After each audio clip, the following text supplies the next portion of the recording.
You're listening to Up the Turnpike with hosts Mitch Anderson and Matt O'Leary.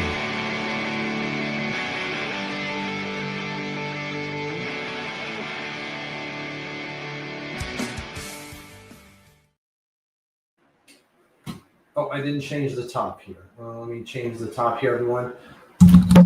I also don't have the microphone in front of my face. Hello, everyone, and welcome to Up the Turnpike, your source for New York Islanders content, both here on YouTube and over on Patreon. I realize I have the wrong score up top there. I am about to change that. Just give me a few seconds here. I forgot that I needed to change that, but the Islanders lose again in a game they did not deserve to lose again. Based off mistakes that they could have avoided again. It's just kind of frustrating. This one isn't as frustrating, I think, as our last loss. It's still equally frustrating. Like, we shouldn't be losing these games. This is a game that we should have won. Maybe not easily, but it's definitely a game that we should have won. The fact that we come away with at least a point is kind of a positive, but still, we should be coming away with both points from this one. Was my overall takeaway from this game, while I get us the scores, the right background here. Sorry, it didn't take me a second. Trying to do it all at once like a schmuck. I should have just done it to begin with. And of course, now it's not working. Hilarious. Great start, Mitch. Good stuff.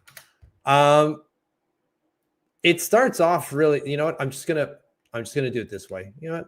Forget it. The numbers, for some reason, are just not working for me. I'm just gonna export as is, and we're gonna go from there.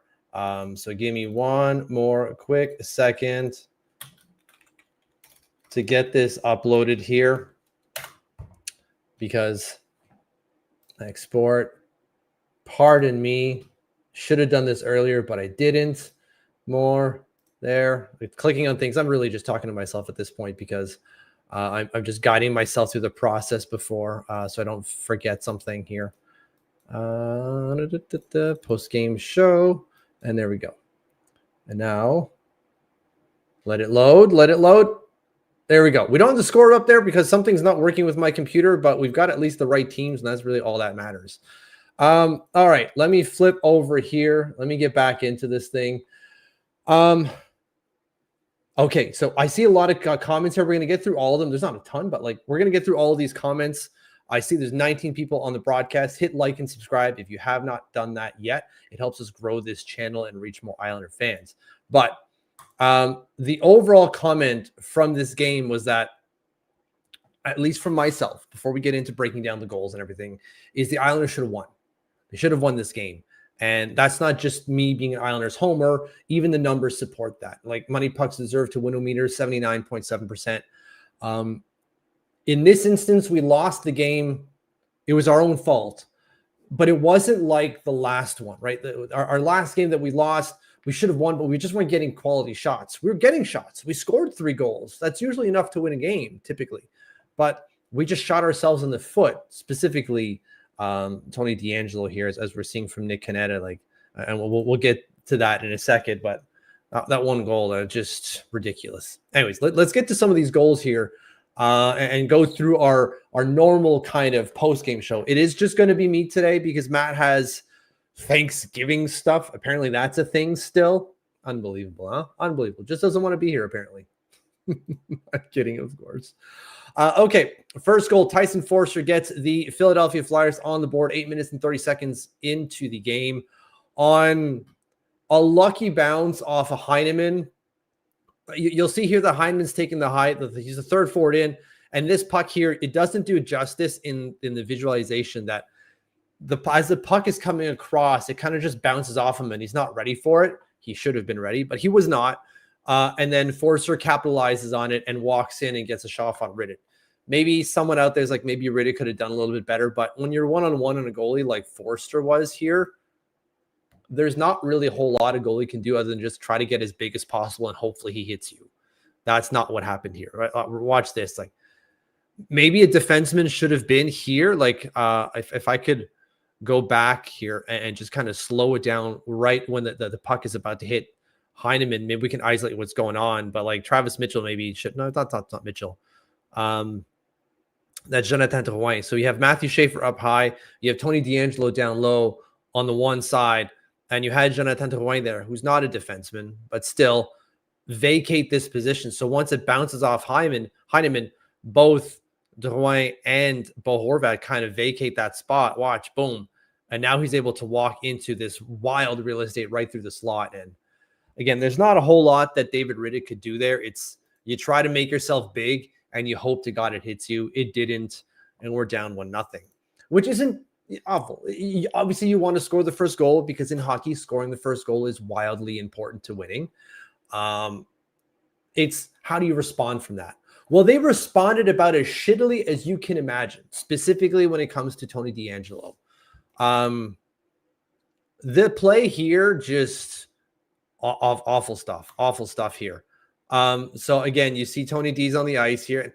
I don't mean to crap on Tony D so much. This isn't me like he's a worse player, get him out of here, awful hockey player. He's obviously a good hockey player. It's just a really bad mistake to make here.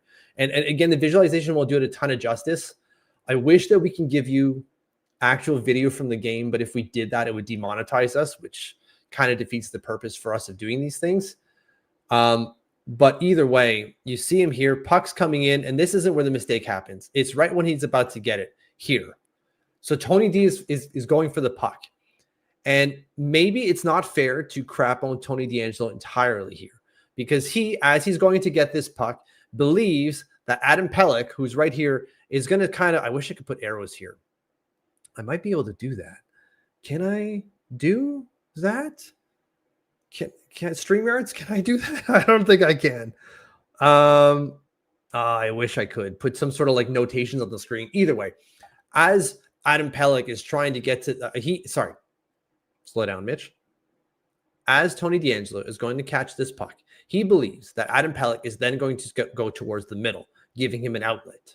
But that's not really what happens, right? He kind of holds back, which, again, maybe not fair to Tony DeAngelo because he thinks that Adam Pelech should be here, but he's not.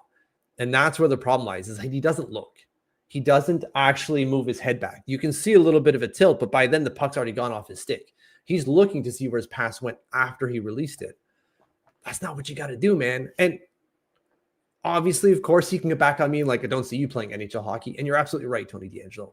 But watching other NHL players, you're going, that shouldn't be something that should not be a pass you should be making at all. And of course, it ends up on Sean Couture's stick, who, again, has a free look. Like the two goals that they scored 22 seconds apart are free looks. They're absolutely freebies. It doesn't mean that they're guaranteed goals, but you're giving them like a 50% chance of scoring a goal there, at least. It's probably even higher than that, on dumb mistakes, on just dumb mistakes. And so you're down to nothing within 8.5 minutes, 10 minutes into the game, not even. And you're just going, shit, how bad is this going to get? And they're not playing awful.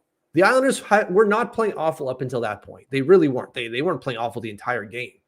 So this is very much against the run of play, but it's these dumb mistakes. You're like, God damn it. And it kind of comes back to what I was saying last time, where the talent just isn't there. Tony DeAngelo, talented player. Other players on this team, obviously talented players, but not more talented relative to the rest of the pool of available NHL players. And that's kind of where we're at now. It's like we need to find upgrades on some of these players where we're not making mistakes like this. Because if Tony DeAngelo takes a look, that goal doesn't happen. And we're only down 1-0. That's it. And like, look, mistakes are going to happen in a hockey game. It's a random sport, but it's not ideal. You're down 2-0, 10 minutes into the game, which kind of gets back to what we were talking here with Nick going like Tony DeAngelo is just bad. It's a frustrated comment. I get it. And I find myself going like, okay, I think I'm done here with the Tony DeAngelo experiment. It's just not playing out well. But with that being said, there are worse defensemen than Tony DeAngelo on this team. Adam Boquist is one of them. Travis Mitchell is fine. He's only there because you don't have many more bodies. So you have to play Tony DeAngelo. He's better than some of the guys that we have on the team. But I get it. I totally agree, Nick. Like, I think that the experiment here with Tony DeAngelo has to be over. So if we can find him a new home some point, somewhere, that would be great. Obviously great. We kind of keep going in that first period. You can see the shots are in our favor, 6-3.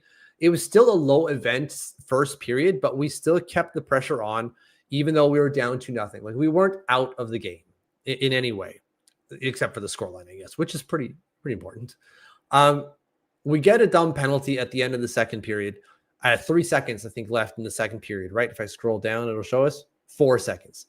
Kyle McLean takes a 2-minute elbowing, which was dumb.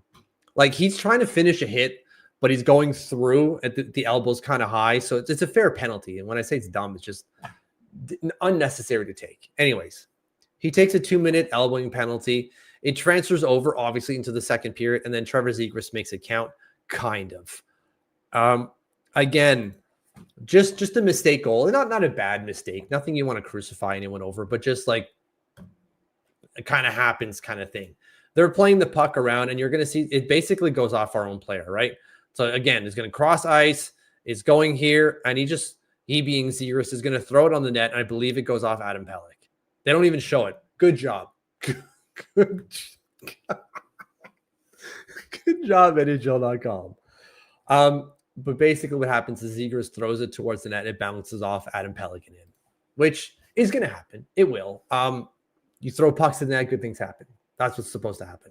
But they convert on the power play, which, as you saw earlier when I scrolled down, like, we got 2 power plays in that first period and weren't able to make it count at all. So that made us 0 for 29, right? We hadn't scored a power play goal in 29 power plays up till that point, which is horrendous, obviously.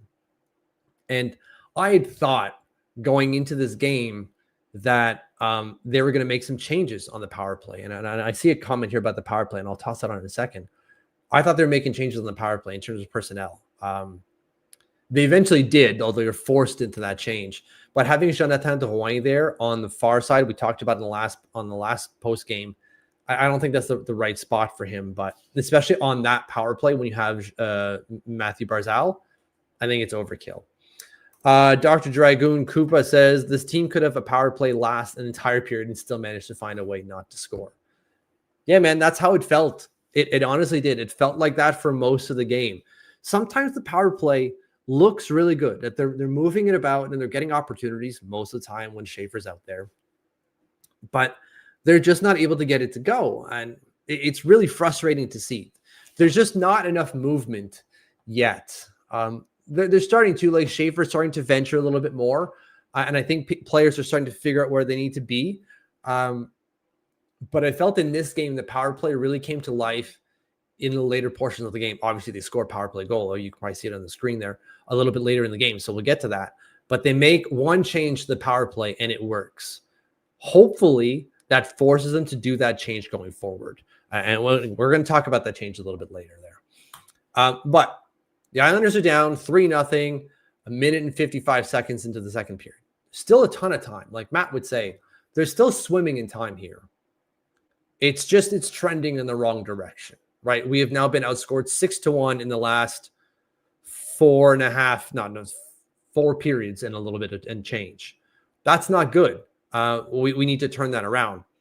And then Emil Heineman does the goddamn thing. However, massive shout out to Kyle Palmieri. So as you're watching this visualization, if you haven't seen the game yet, there's a bit of a spoiler I'm giving here, but you're obviously going to see it at some point. Kyle Palmieri is down below the ice line down below the goal line here, obviously down below. Anyways, he's hurt. He runs into the wall. He's hurt. He pulls like his leg. It looks like his hamstring is pulled or something like that. I don't know what it is, but he's clutching the back of his leg. Gets up and is starting to hobble towards the Islanders bench here. But what happens is that the play comes back into the zone. Now notice how Philly were the ones to bring the puck back into their zone, which comes to a comment that we had earlier. Yeah, there it's from State of Survival. I have any respect for Palmieri because of this play. My question is, why wasn't that offside? Because of what I just said. Because the Flyers brought the puck back into their own zone, it doesn't count as offside. Even though he's still there, they brought it back. They brought it into the zone, not the Islanders. So it is not offside. So what happens here is Kyle Palmieri stick checks whoever the hell number 36 is, probably a garbage player, doesn't matter. Stick checks him while he's on one leg, mind you. He's on one leg right now. He's hobbling. He can't put weight on his left leg, I think it is. Either one, whichever one. He can't put weight on it. Still strips him of the puck, controls it, catches Jonathan Drouin coming into the zone here, who then gives it off to Heineman and fires it in. Clutch. That is what you call goddamn clutch play from Kyle Palmieri to see this one at least get an opportunity on that. He doesn't stay to watch. He's going right to the dressing room. You kind of saw it there. He makes the pass, he's off. He's going down the dressing room. He needs help. He's not even watching and celebrating with the rest of the team. Like, they're going by and giving high fives as he's like hobbling down the tunnel. Clutch play. Absolutely beautiful stuff here. And exactly why State of Survival says, I have new respect for Kyle Palmieri. If you didn't before, put some goddamn respect on his name, because that was friggin' great. And it really pulls the Islanders into the game. Again, they weren't playing poorly. They seemed like they needed a bit of direction. And this basically pulls their heads out of their own asses, for lack of a better term. Because after that happens, they hit another level. They really do. They hit a completely second gear. As you can see, they put up a lot of goals here in the second period. Next come Matthew Schaefer, who, oh my God, like, just this kid is so goddamn good. And I don't need to convince you all about it. You're Islander fans, I assume. You don't need to be convinced of how good Matthew Schaefer is, but just watch him. He's here at the bottom left. Watch him enter the zone here, gets the puck, finds a lane, and then just rifles it. Absolute snipe show on Earson. I don't know. I can't remember exactly where it went, but it went in kind of like that soft spot of just below the pad, just below the catcher and just above the pad. Perfect placement there, but he found a lane, right? Like, he finds a lane to get that shot off, right? Duke holds the play up here, and then Schaefer realizes, well, they're getting short on this side because there's an overload. I'm going to walk right in and take a shot. Friggin' perfect. Like, hockey IQ at a full display there for an 18-year-old. Insane stuff. And then we're back in the game, right? Like, it's only 3-2 at this point for the Philadelphia Flyers. We can really get back into this game, and we do. So remember, I said that Kyle Palmieri was out or left the game, went down the tunnel. He did not return to the game. Lower body injury. We'll see how long he's out. It didn't look great, so probably going to be out for a while. And so on that unit, if I can pause this here, you can't see all the numbers, but you have 49 for some reason.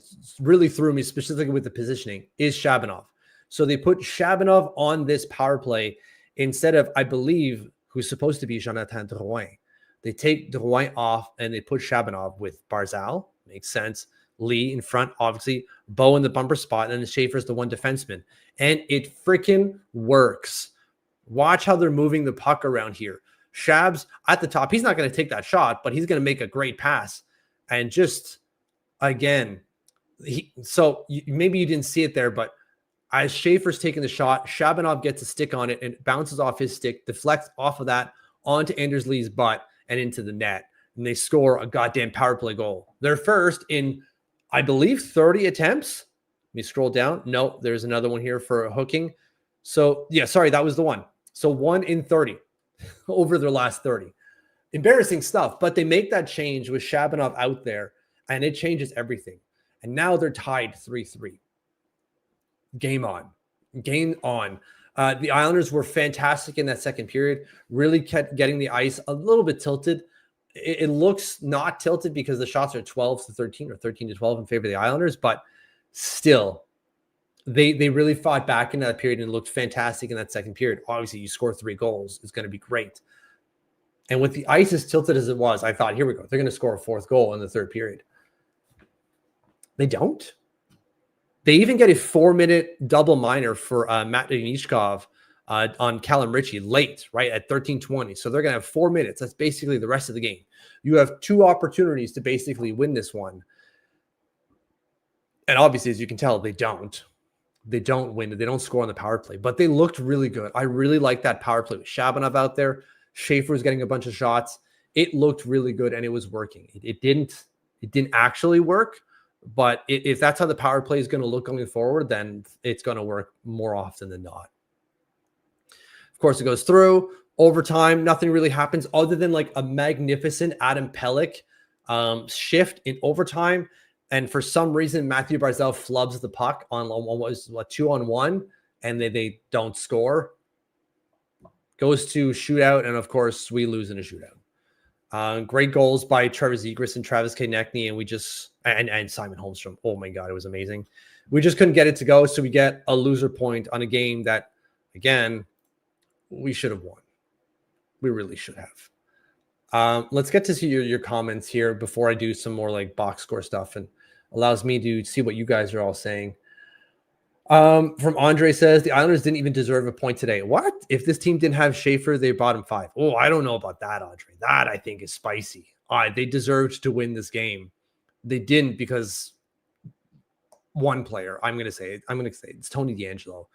That one play. Tony DeAngelo cost him the game on that one play. That's it. That's all. The rest of it, he was fine. That one play. If that doesn't happen, they win this game. Without a doubt. I thought they played well. Deserved 2 points, and were frustratingly only got the one. Jim is saying dropping in the standings all week, not fun. That's true. If we open the standings here, shift this over, and if we're looking at the wild cards, they are now, just above the wild card line, and it gets tight, right? Like they've got a point on Washington, New York, Boston, and 2 on the other ones. Like it's getting tight here, but there's still only. Really, they were a tiebreaker out of, maybe not a tiebreaker. That's not true. They were 1 point out of the Metropolitan, a seeded spot. So like they're falling, but they're still kind of in it, and it's still kind of early. So I'm not too worried about it. Even if they don't make the playoffs, whatever. If they're a 500 team, anything better than 500, I'm okay. Andre saying you can't spot the other team 3 goals and have to storm back. No, you can't. You're not supposed to do that. That's true. But they did, unfortunately, and that happens. They were still able to come back. They should have won had the power play been a little bit better. Anthony, this team generally makes me sick. Positivity, Anthony is back. Here we go. 4-minute double minor, and you can't score. What a joke. I mean, that's going to happen.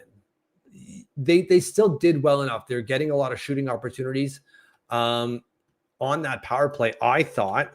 Let me just look at the numbers to see, if maybe I was just looking at it through blue and orange glasses here. So if we share this tab instead, so this is natural stat trick. I'm looking at 5-on-4 power plays. In the third period, they had 4 minutes of 5-on-4 power play, and the Corsi was 6. They had 6 shot attempts to the one that they gave up because they went down the ice later on. But 0.32 expected goals. That's not good. You don't want to be giving up. You want to be getting better opportunities than that when you've got 4 minutes of power play time. You got 6 shot attempts. That's fine. 2 shots on net. You got to do a little bit more with that amount of time. It's totally fair to be frustrated with their power play because it has not been good for a while now. Although, they scored the one. So. Right. Craig, regular human, says, can't stand the giveaways. We win it if our D just takes time and sees the ice. Yes. Also, finishing would be great. Finishing would be great. We still scored the 3, which should win us games. My dog is going nuts outside. But I like what you're saying here. We win it if our D just takes time to see the ice. It's 100% accurate, especially on that Tony DeAngelo attempt. If he just sees the ice, takes a look up, it doesn't go in. But it is what it is. Anthony says, you figure new players, new coaches, there's no way they can have the worst power play in the league, right? I know, man. I know. At some point, you've changed enough variables where it's got to change, right? Wrong, apparently. We're wrong for thinking that. Like, we've added a few more players. We've added a new coach who ran a really good power play system, of course, for Colorado. So, like, He's got some pretty good players there, but still. And I like some of the changes they were making. Their zone entries were so much cleaner on the power play today than it was in previous. They're still doing some dumps, but that's okay as long as you're getting in the zone. They're getting attempts, right? We saw that earlier. They had a 1.1 expected goals for on the power play, which they technically capitalized on.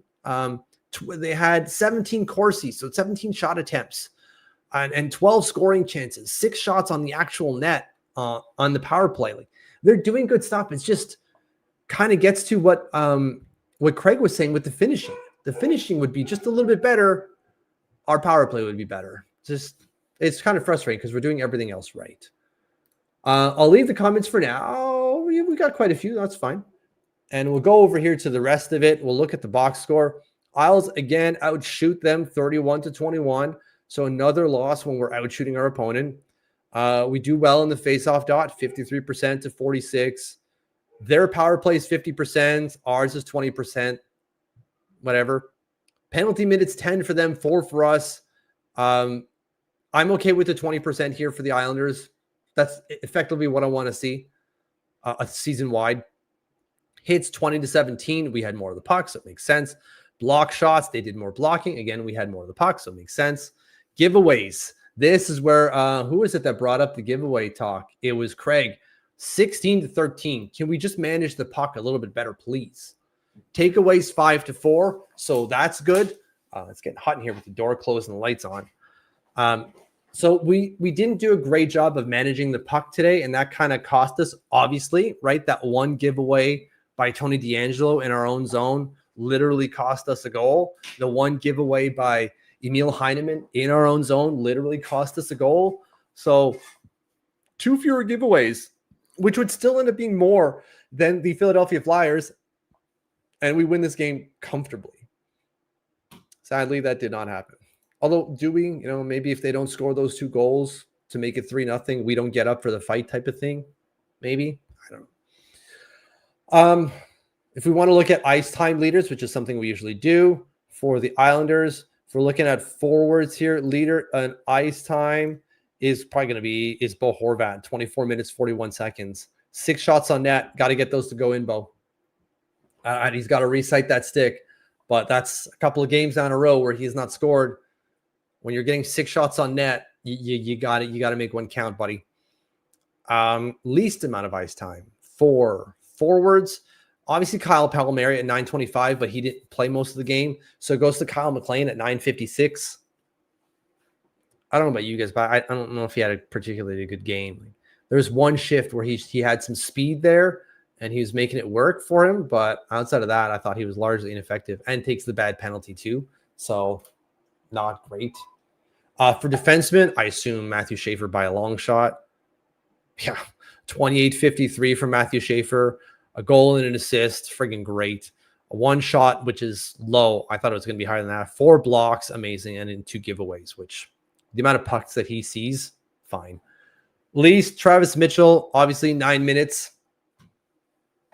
NHL debut. He's only there because someone is sick, basically, and even that someone isn't great, so whatever. It's 2 fewer minutes than Bokus was playing the other day. We weren't expecting for more. Okay. Let's get back to comments here because that's really more interesting than going through the box score stuff. To Richard Lord, who says the Islanders give up 2 goals on 3 bloody shots, sank them. 2 of them were giveaways. Get rid of the damn shootout. 3 points for regulation win, 3 points for an overtime win. Make it better. If the overtime ends in a tie, each team receives a point. Yeah, I'm okay with that. I think most people are. I don't think the NHL is ready for it, sadly. So I don't think we're going to see that anytime soon, unfortunately. State of survival. I wanted us to play worse. Operation McKenna. I mean, at this point, the way McKenna is falling in the draft standings, we might have a chance.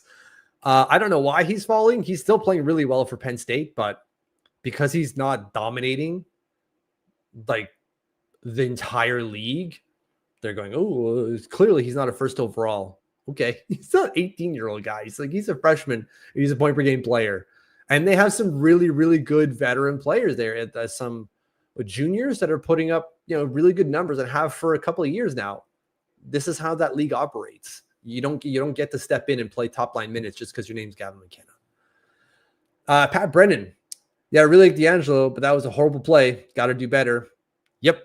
You're absolutely right, Brendan. You can like D'Angelo all you want, and that's totally fine. You're absolutely right. That was a horrible play. Can't happen. Cannot happen. Nick Canetta, trade ID for JG to New Jersey for Seamus Casey. Obviously, Nemec would be cool. Yes, agreed. But I think we can all agree that Nemec is off the table now. Or to Montreal for Reinbacher. Their NHLD is locked up for a long time. Might make more sense than New Jersey. Yeah, now that they locked Mike Matheson there for 5 years, which was long, but whatever. They clearly saw something in Reinbacher. Do I see it? I don't think so. But is a right-handed D? I'll take a chance. Why not? There must be something there with Reinbacher. There must be. And I'm not saying that he's going to come into the league and put up a bunch of points. Can he control a blue line? That's all I want. Or control a defensive zone in front of the net. Can you do that? Great. That would be dope. So I'd be down there to trade him to Montreal. I think you're onto something there, that there's a better spot there. Plus, you're sending a French Canadian back to Montreal to try to win a Stanley Cup. Yeah, I'm sure he'd be down. James Farrell says, Islanders were fortunate to get a point tonight. Huh? I guess so, because you were down 3-0 at one point. Sure, it's still early in the game, but you're down 3-0. You know, they weren't, I'm not going to say they're lucky to have got a point. They did it. They powered through, but it could have been worse had they not figured themselves out. Nick is saying, expect line changes. Shabanov has played himself in top 6 role and on power play 1. I completely agree with every single word in that statement. Absolutely. I said that in our Patreon. So in our Discord. So sign up to our Patreon, and then you get access to our Discord channel. I said it the second he was on the ice and that for the 4-minute double minor, and it was not controlling the ice, but opening up the ice. That's it. Like, lock him up. You have not lock him up, but like put him in the top 6. He has to go in the top 6 with the way that he's opening up the ice. Specifically now that Kyle Palmieri's down, this isn't easy. We're putting him up there. You can't put him anywhere else. Max is saying, didn't watch the game. Sad to hear Palmieri's injured. He's pissed me off a lot, but he's still good. Yeah, it is sad, but he made a clutch-ass play to open the scoring. So I suggest that you go and watch that Heineman goal, the replay for the Heineman goal, because you're going to be singing Palmieri's name. You'll be singing it. Richie doing a lot of the right things out there. I feel like he's going to break out soon. Just needs the right line mates. Yep. Another thing I completely agree with here with Nick, draws that 4-minute double minor because he drives to the net and pisses off Matvei Michkov. It's a small thing, but he still did it. He went to the net. Matvei Michkov did not like that. He didn't do anything, he being Richie. But still, because he did that, gets the stick up in the face, draws a little bit of blood, 4-minute double minor. Of course, they don't score from it, but you gain an opportunity by doing the simple things of going to the net. Chad is saying, I'm done with Barzy in the shootout. He doesn't shoot in the game. Why have him shoot in the shootout? That's a good point. He doesn't shoot. But when it comes to the shootout, he's always shooting. Use your goddamn hands. What, did you not see what Simon Holmstrom did? Do the same, but on the other side. What are we doing here? You have silky mitts, Barzy. Use him. You're always trying to shoot. And of course, he hits the post, but like, still, man, like, can we not please do something better? Unbelievable. To Pony says, who in Jesus' name would ever give the 2 Cuck Bros a monthly payment for a Patreon? Oh, I'm crying. Please go eat some more turkey and make yourself feel better. Unbelievable. What an L from you, my friend. A big old loser. Paranorman. I think the thing that might keep them out of the playoffs is their power play. It has to get better. Oh, you're absolutely right, Norman. If they don't make the playoffs, it's because of the power play. Penalty kill's fine. 5-on-5 plays time, fine. Goalie plays fine. Offense needs a bit of work, but still, that's the power play. And defense, maybe don't do dumb mistakes. So if they can figure out the power play, then maybe it kind of masks over some of the really dumb mistakes they make in the defensive end. That's how I feel about that. So I agree that they don't make the playoffs probably because the power play sucks still. Chat, sorry, Tony did not play well. Had other turnovers and icing as well. Yes. The one main one was the one he gives away to Sean Couturier, which I'm sure he's saying to himself, like, I wanted that one back. And I'm sure he apologized to the guys in the locker room. But, yeah, ridiculous. Nick, Does Dash pull the trigger on trading Jean-Gabriel Pajot and Lee at the deadline? I feel like just JG and D'Angelo is traded. Lee ends up staying. I think you're right there. In my world, there's no situation where you don't trade JG. To me, there's no, even if you're top of the Metropolitan Division, you don't trade. You do trade JG. You don't keep him. Good player, great guy. I want him, but you can't keep him with the amount that he's going to bring in. You make the trade and you just kind of run with it from there. You can't go all in and pull like like Lou Lamoriello did. We're further ahead than we are. Let's go. We're win now mode. Like whoa, wait. We're not really. We're better than we are. But how many times have you seen a team overachieve and then come crashing right back down? Let's not go too far just yet. So I think you like you said there at the end, you trade JG and D'Angelo. You probably don't trade Lee because captain. But if you're getting something really, really good for Lee, you do it. I'm going to repeat my stance that if I've been saying all year, Islanders sell at the deadline and squeak into the playoffs. Yeah, I think so too. And we see what happens when we get there. James Shyman's shootout goal was sick. It really was. And tight too. He didn't have a lot of real estate to pull that puck in. Erson did pretty goddamn well to get that left leg to just kind of touch the post. Doesn't, and Simon squeaks it in there, but great move, great hands by Simon Holmstrom. Chad saying power play is bad because we have no sniper and it's all passes. There's that. We don't have a one-timer threat really, which sucks because these guys, even though they're Barzal or Dwayne are pass first guys, but they can still take a one-timer, man. Like, can we just not lean on that a little bit more? Try to coax that out of you just a little bit more, not a ton more, not change your entire play style, but just maybe a little bit more, please. That would be great. Anthony says every look on the power play is to Horvat on the inside. Yeah, well, most teams do that. When teams take that away, the Isles have absolutely nothing on the power play. Well, seems like they get worse when they take away Horvat in the middle. Yes, you take away the bumper position, which most teams are looking for. That takes away a lot from a power play. Now, Schaefer's doing a better job of getting pucks towards the net or on net from the point, which opens that up a little bit more. It's going to take a little bit more pressure away from Bo Horvat because they're going to have to respect that. The leading forward on whatever diamond or box that they're kind of using to contain the Islanders' middle of the ice is going to have to come out to try to challenge Schaefer to take that away, which will effectively open the perimeter to then the middle for Bo Horvat eventually. It's not happening right now. And Schaefer is doing a good job of getting shots towards the net, as evidenced by his power play goal. But you have a point here, Anthony. Like, they take away that bumper position, and they take away a huge thing from the New York Islanders and any team. Jordan, this team could easily have rolled over and given up after the first three. Yeah. Would I have liked the 2 points? Sure. But I like the grind and effort the guys put in. Thank you, Jordan. He also adds, Shabby was absolute filth tonight. He really was. He was fantastic tonight. I like this point, Jordan. I really do. Like that is important to say. Like, they didn't keel over and die at a 3-0 deficit. They fought back. They realized they were the better team. It wasn't just kind of like, oh, it's not our night tonight.